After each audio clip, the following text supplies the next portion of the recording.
Have you ever wondered why we hiccup? Hiccups are a sudden and involuntary contraction of the diaphragm muscle.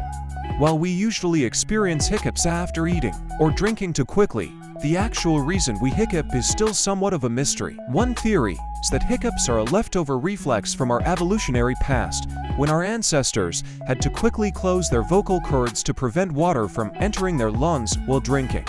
Another theory is that hiccups are a way for our body to regulate our breathing patterns. Whatever the reason, hiccups are usually harmless and will eventually go away on their own. So next time you find yourself hiccuping, just take a deep breath and wait for them to pass.